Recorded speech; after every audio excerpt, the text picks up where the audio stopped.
Ya, pemirsa, inilah breaking news berita Satu News Channel bersama saya Kevin Egan. Mahkamah Konstitusi menggelar sidang lanjutan gugatan perselisihan hasil pemilihan umum Pilpres 2014 yang diajukan pasangan Prabowo Subianto dan Hatta Rajasa. Sidang dengan agenda menerima perbaikan permohonan sekaligus mendengarkan keterangan dan jawaban dari termohon serta Bawaslu berlanjut setelah sempat diskors. Kita langsung bergabung dengan tim liputan Berita Satu di gedung Mahkamah Konstitusi untuk mengikuti jalannya sidang gugatan Pilpres tersebut.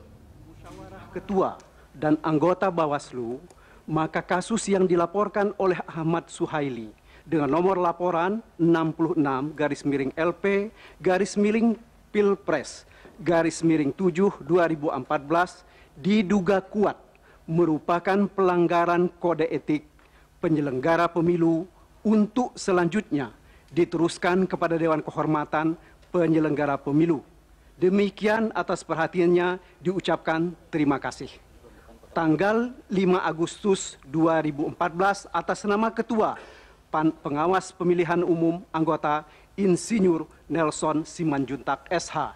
Ini berkenaan dengan laporan, yaitu peristiwa dugaan pelanggaran pemilu terkait dengan perintah pembukaan kotak suara yang sudah tersegel pasca penghitungan suara nasional kepada KPUD Provinsi seluruh Indonesia sebagaimana dalam surat edaran KPU nomor 1446-KPU-7-2014 tanggal 25 Juli 2014. Itu yang pertama, Yang Mulia. Kemudian yang kedua, ini berkenaan dengan surat 0914. Perihalnya adalah penerusan pelanggaran kode etik penyelenggara pemilu yang ditujukan kepada Ketua Dewan Kehormatan Penyelenggara Pemilu di Jakarta, dasar. Kemudian yang kedua, berdasarkan hasil pemeriksaan dokumen, saksi, dan musyawarah Ketua dan anggota Bawaslu, maka kasus yang dilaporkan oleh Saudara Sahroni dengan nomor laporan 67-LP-Pilpres-7-2014 diduga kuat merupakan pelanggaran kode etik penyelenggara pemilu untuk selanjutnya diteruskan kepada Dewan Kehormatan Penyelenggara Pemilu. Demikian atas perhatiannya diucapkan terima kasih. Jakarta 5 Agustus 2014 atas nama Ketua Badan Pengawas Pemilihan Umum Anggota Insinyur Nelson Simanjuntak. Hal ini berkenaan dengan laporan dugaan pelanggaran berupa pembukaan kotak suara yang tidak sesuai dengan ketentuan perundang-undangan serta tanpa melibatkan saksi pasangan calon nomor urut 1.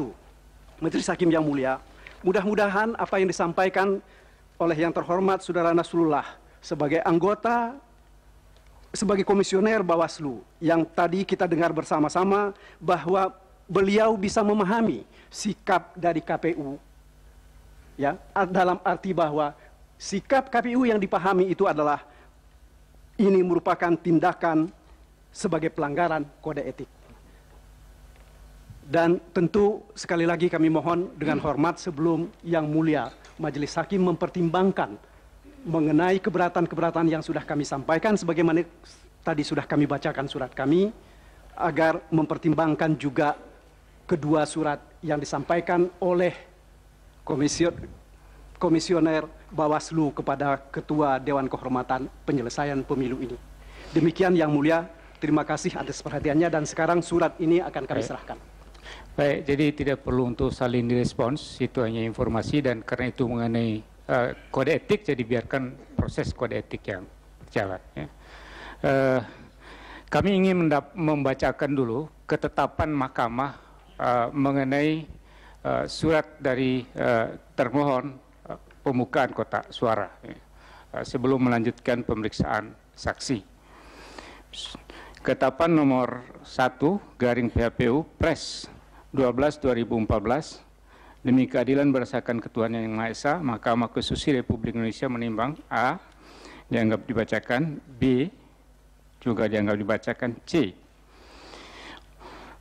bahwa terhadap perkara sebagaimana dimaksud dalam pertimbangan huruf B, Mahkamah Konstitusi telah menerima surat dari Komisi Pemilihan Umum dengan nomor 1455/KPU 8/2014 perihal persiapan penyusunan alat bukti PHPU Presiden dan Wakil Presiden tahun 2014 tanggal 4 Agustus 2014 sebagai termohon yang diterima di Kepaniteraan Mahkamah Konstitusi pada hari Selasa, tanggal 5 Agustus 2014, yang pada pokoknya KPU memohon pendapat Mahkamah Konstitusi terkait dengan kebijakan KPU yang memerintahkan kepada KPU Kabupaten Kota berkoordinasi dengan pengawas pemilu, saksi pasangan calon dan Kepolisian Negara Republik Indonesia untuk membuka kotak suara tersegel dan mengambil dokumen berupa formulir C1 plano, C1 folio berhologram, dan salinan C1 folio serta dokumen untuk pembuktian lainnya, DPT dan seterusnya, dalam rangka pembuktian sebagaimana dimaksud dalam pasal 28 ayat 2 Peraturan Mahkamah Konstitusi nomor 4 tahun 2014 tentang pedoman beracara dalam perisian hasil pemilihan umum Presiden dan Wakil Presiden.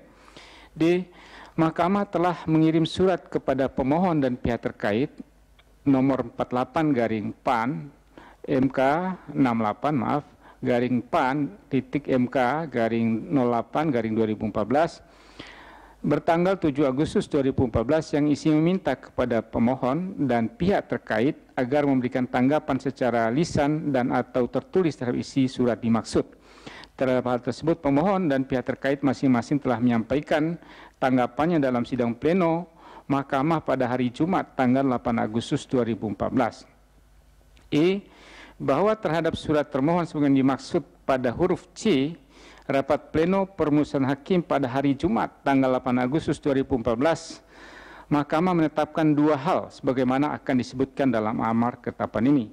Mengingat Undang-Undang Dasar Negara Republik Indonesia tahun 1945, Undang-Undang Nomor 24 tahun 2003 tentang Mahkamah Konstitusi dan seterusnya, serta Undang-Undang Nomor 48 tahun 2009 tentang kekuasaan kehakiman menetapkan: 1. Dokumen yang diperoleh dari pembukaan kotak suara tersegel yang diajukan dalam rangka pembuktian di Mahkamah Konstitusi oleh termohon sebelum adanya ketetapan ini akan dipertimbangkan dalam putusan akhir. 2.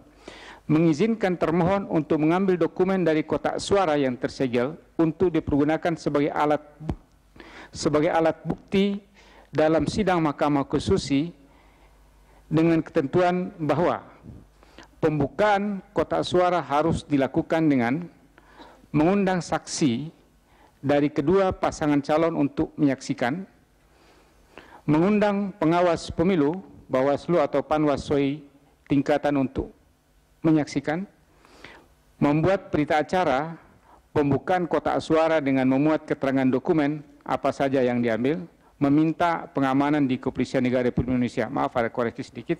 Setelah penetapan ini di angka 2, sejak penetapan ini dikeluarkan mengizinkan kepada termohon. Ada perbaikan sedikit, langsung dikoreksi dulu ya.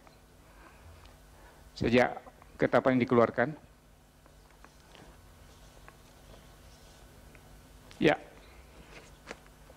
saya ulangi, sejak ketetapan ini dikeluarkan mengizinkan termohon untuk mengambil dokumen dan seterusnya seperti telah dibacakan tadi, dianggap dan disahkan. Ya.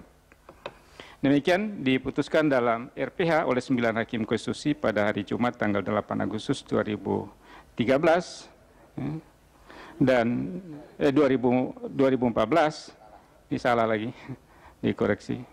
Dan diucapkan di sidang pleno Mahkamah Konstitusi pada hari yang sama. Ya. Dan diucap pada pukul 14.17 WIB. Demikian ya. Ya, untuk menjadi pegangan ya, bagi para pihak. Baik. Selanjutnya kita melanjutkan pemeriksaan saksi dari pemohon ya. Saya panggil namanya satu-satu sekaligus maju ke depan untuk diambil sumpah.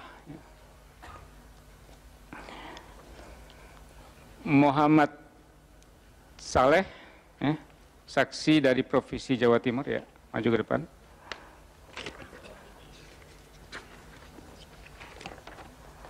Abasuki Babu Salam, Purwanto, Mas Suroso, Ahmad Zakaria, Arif Indri Janto, Ya, Indianto. M. Rahmatullah Al-Amin. Selanjutnya saksi dari Provinsi Jawa Tengah, Riono Eskel. Ya. Julisa Ramadan, Yudi Winoto, Rudi Wahyono, Amir Darmanto, Iksan Maksum,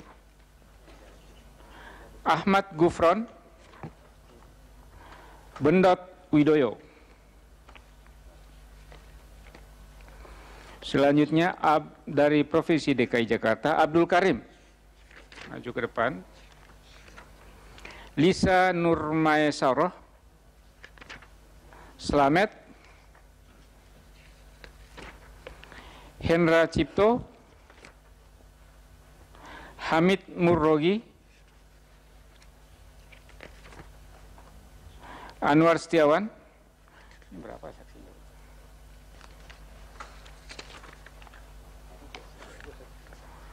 Muhammad Hizal Wijaya, Yan Sumarna, Mariono, Herika, Dwi Herianto, Arhadi Mulyanto. Ini 25. Majelis yang mulia, Oh, Lisa tidak ada ya? Lisa Maisaro diganti dengan Muhammad Nur Wahyudi. Lisa Maisara mana? Nama Muhammad Nur Wahyudi mana? Ada. Datanya. Muhammad Nur Wahyudi. Ya.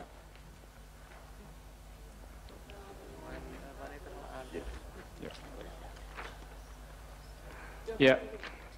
Muhammad Nur Wahyudi mana? Masuk. Ini 25 ya? Ya.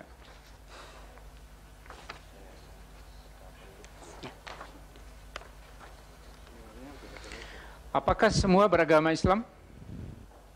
Islam ya? Tangannya diluruskan ke bawah ya. Baik.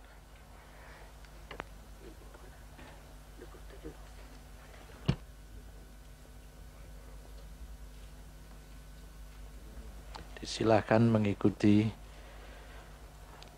kata-kata saya untuk bersumpah menurut agama Islam ya. Dimulai.